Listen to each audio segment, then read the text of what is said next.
Hey everyone, welcome back to our part 2 of our quick look of the Sony HDR-AS200V. It's slightly delayed, but we have a lot more we can cover now with some of the added time we have. A little bit of a disclaimer, you're going to see some strobing whenever the AS200 is on the bottom of our Phantom 2, and that's because we don't have a proper mat for the lens to protect it from the light sort of hitting the propeller and then sort of strobing into the lens. So that's the camera, not the camera's fault, it's more of the drone's fault and my fault. So as you can see, the AS200 is mounted to the bottom of the Phantom 2 and it's quite shaky. There's actually a lot of micro vibration going on because we have it still in the case and it's not properly balanced and it's not properly tightened on there. So if you're going to do this yourself, don't leave it in the case. You're going to see a lot less vibration, but we're using this as a good example of how good and how extreme sort of Steady Shot 2.0 on the AS200 can handle vibrations. So we've actually taken this extra time to test out Steady Shot in a lot of other scenarios, but we're going to quickly take a look on how it handles the most extreme situation where your camera's mounted incorrectly and it's experiencing all of the micro vibrations that it possibly could. So this is it actually up in the air on the AS200, and it's actually handling it pretty good if you look in sort of the center of your screen. Now you can see just how much it's shaking the further away we get from the center of the frame. It is just all over the place, but the center actually stays pretty good. And with a lot of distance from our subjects, we're actually not seeing a lot of that sort of warpiness. So while Steady Shot 2.0 can be a pretty powerful ally, it does have some limitations. You're going to notice here on the corners of the frame, it's not going to be able to get rid of your most shaky situations, but it is going to greatly reduce what you give it. So if you're at 100% shake, it'll take it down about 75-70%. But the further you get away from the center of the lens, those percentages start to diminish, and as you can see, it's just those edges of the frame are extremely shaky. The center is a little shaky, but nowhere near as shaky as the edges. And again, that sort of strobing and banding you're seeing, that's just because the light is hitting the propeller and it's just causing all sorts of issues. It's not an issue with the camera, it's just something that sort of I didn't foresee or prevent. Just to add a little bit of comparison, we have the GoPro Hero 4 Silver Edition on the left with a medium field of view and no Steady Shot, and on the right you have the AS200 with its Steady Shot turned on. Now you can see there's going to be some warping on the corners of the screen, especially the upper left of the Sony, but for the most part it's a nice smooth pan as opposed to the GoPro Hero 4, which can kind of feel all over the place. Now here we're going to take it into this sort of crowd of moving people, and I'm going to get pushed around and we're going to jump around and stuff like that. And you'll just sort of see, again, compared to the Hero 4, it does these nice smooth pans, but we're also kind of zoomed in a little bit and we're getting a little bit of distortion at the edges of the screen. You can kind of see how the camera lens from another camera on the left keeps being pulled in. That's a sort of warpingness as it tries to stabilize and sort of steady the footage any way it can. So you're going to have kind of these warpiness the more you move around and stuff like that. And since we're at an Offspring concert, I'll let you guys get a little bit of an audio from the AS200. Making some new friends. Seriously though, thank you guys for checking us out. I mean, I'd be up there. I'd be making runs. Unless I was really tired and wanted to drink beer and watch a band play, then I'd be here. Seriously though, thank you guys for checking us out. I mean, I'd be up there. I'd be making runs. Unless I was really tired and wanted to drink beer and watch a band play, then I'd be. So the sound quality on the AS200V is fantastic, and that's because it's got a built-in stereo mic. It gives it an amazing amount of range, and it picks up on more nuances that we're not hearing in the GoPro Hero 4 Silver. Now here we have the camera mounted directly onto the bike on a mount that's going to be absorbing all of the vibrations that the bike feels. Now if I were filming this sort of practically, I would probably mount the camera to my body. That way my body absorbs some of the more of the micro vibrations and we get a much smoother image. But you can see here, as we're exposing it to all of those elements, it's greatly reducing the amount of bumps and shakes that we would normally get. Now when we're hitting these bumps, it's, we're obviously seeing and feeling the effects of that, but it's greatly diminishing it, especially when we're going over grass and stuff like that here.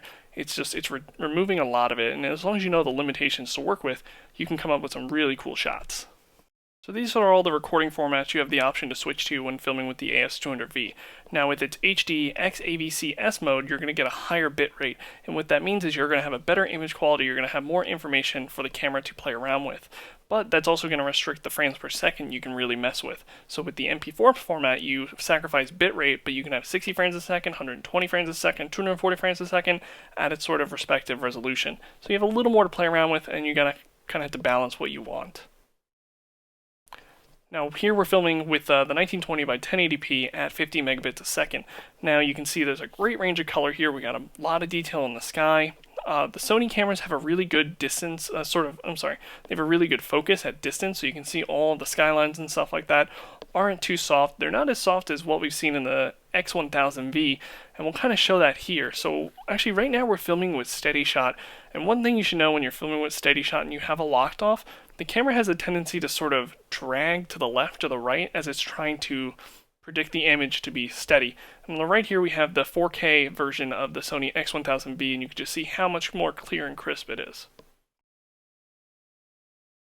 So Sony's camera offers a few different color space options. You basically have vivid, which is what you see here, and it basically gives you a really nice color profile that makes everything saturated and sort of crunched and very eye appealing.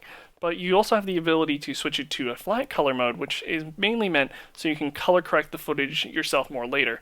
And the reason why you would do this is now because you have more range in your blacks and your whites. You'll notice our clouds aren't as bright, our shadows aren't as black, and if we want to mess around with that information later, we have more range to do so. And you can see as we zoom in here, the Sony's cameras don't really excel at up-close focus. Mainly things have to be about 3 feet out before they're super sharp. But you can just kind of get an idea on what the softness is, and again, know your limitations when using these cameras, and you can make better edits later on. One area where the action cams continue to sort of impress is with its low light capabilities. Now this camera is using a backlit image sensor, and as long as you're filming at around 30 frames per second or lower, you can get really great low light performance. So here we're at like a pretty much dusk area. Here we're at pitch dark and we're still able to pick up things. But generally, most of the time, you're probably going to be filming somewhere where there is some ambient light. So if we switch this to a city shot, you can just sort of see the amount of range we can get at sort of 9 or 10 o'clock at night. Now, little details like sort of signs will bloom out a little bit and you'll lose that detail. So it's, again, has limitations, but if you're filming inside, just film at like 24 or 30 frames per second, and even without any sun coverage or any actual studio lighting, we're able to get a really good image for these low light situations.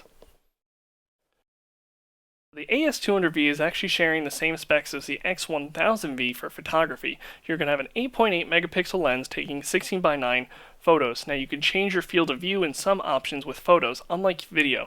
Video, you actually can't change your field of view unless you're going to just steady shot.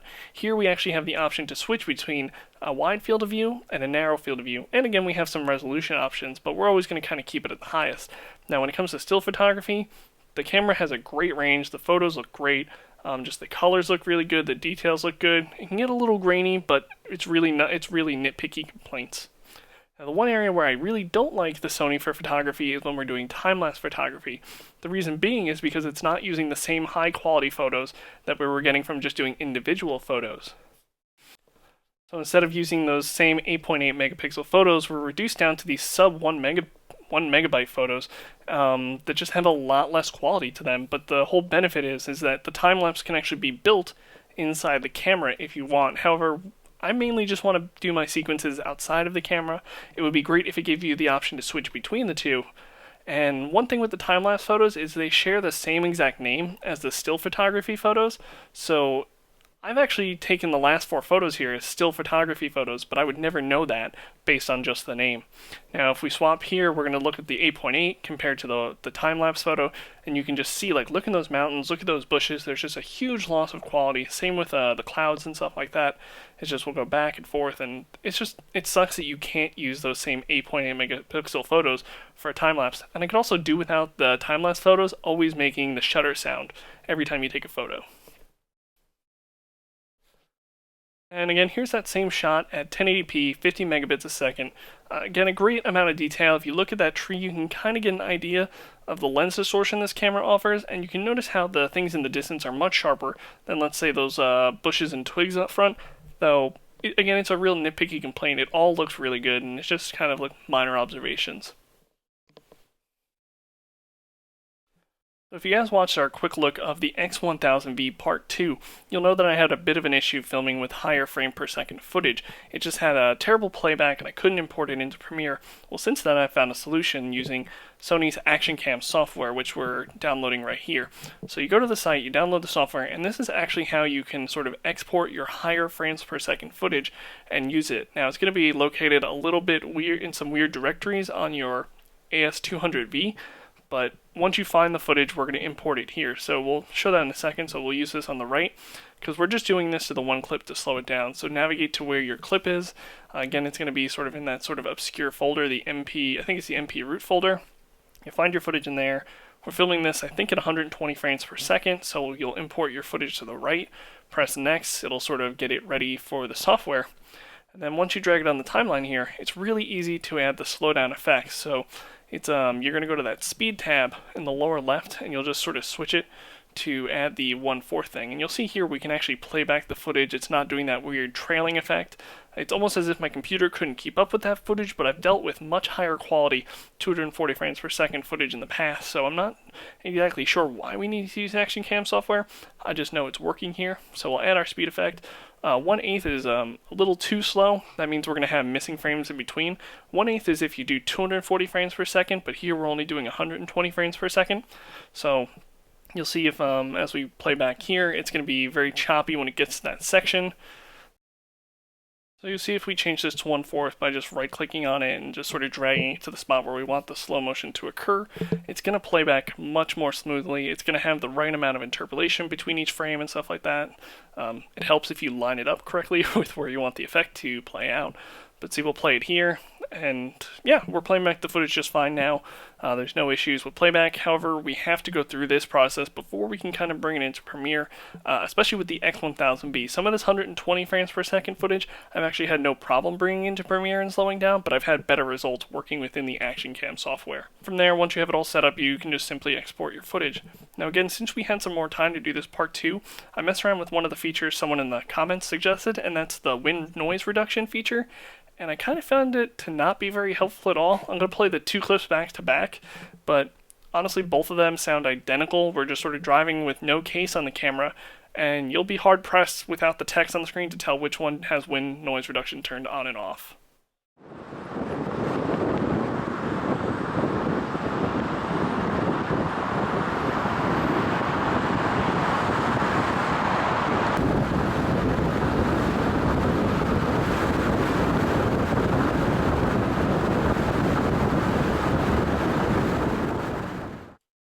And that's going to wrap up our quick look of Sony's HDR-AS200V. What do you guys think? Leave your thoughts in the comments section below. Feel free to follow me on Instagram, because that's where I post most of my updates when we're doing field studies and stuff like that.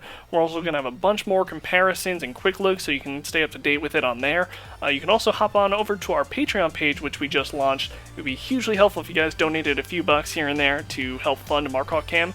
Again, I do most of this out of my own pocket, and with new action cameras coming out every month, it can get kind of financially unstable. If for some reason you don't feel comfortable donating, you could always hit that like and share button, and that will help me a ton as well. So check that out, and yeah, let me know again what you guys thought in the comment section below. Leave your questions there, because I'll answer them much faster than an email. And yeah, I'll see you guys out there.